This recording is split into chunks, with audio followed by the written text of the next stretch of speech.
ինչպես կգնահատեք նախ երեկվա հանրահավաքը, արդյունքները եւ արդեն այսօր Մայրաթոռի բակում հավաքը, այնուհետեւ ուխտագնացությունը դեպի Մայրտաճար։ Ես կարծում եմ բոլորս միաձայն կարող ենք ասել, որ երեկվա միջոցառումը ավելի քան հաջողված էր, շատ լավ էր, շատ ուժեղ էներգիա ենք ստացել անկեղծ ասած եւ շատ քաղաքացիներ միջոցառման ավարտից հետո դա անգամ ընթացքում շատ մոտեցան եւ շատ պարտավորեցնող խոսքեր ասեցին։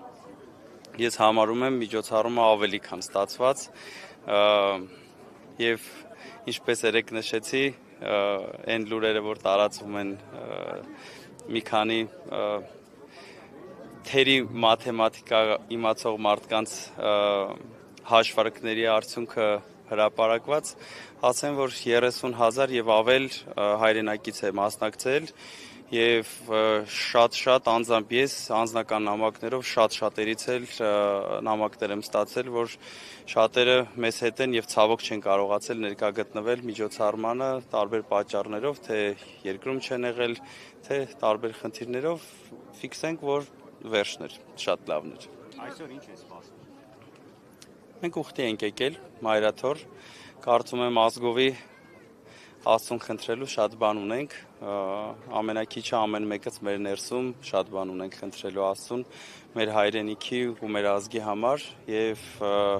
այսօր եկել ենք ուխտի եւ այս մեր ուխտով եւս մեկ անգամ ուզում ենք ցույց տալ, որ հայ ազգը կանգնած է եկեղեցու կողքին, հայ ազգը կանգնած է Մայրաթոռի կողքին եւ թող X մարդիկ հստակ տեսնեն, որ մենք մեր Սուրբ եկեղեցու կողքին ենք եղել, կանք եւ լինելու ենք մեր եկեղեցու կողքին։ Իսկ առհասարակ որպես ուխտ առաջիկայում էլի պլանավորվում են մի քանի ուխտագնացություններ, որոնց մասին հավելյալ կներկայացնենք։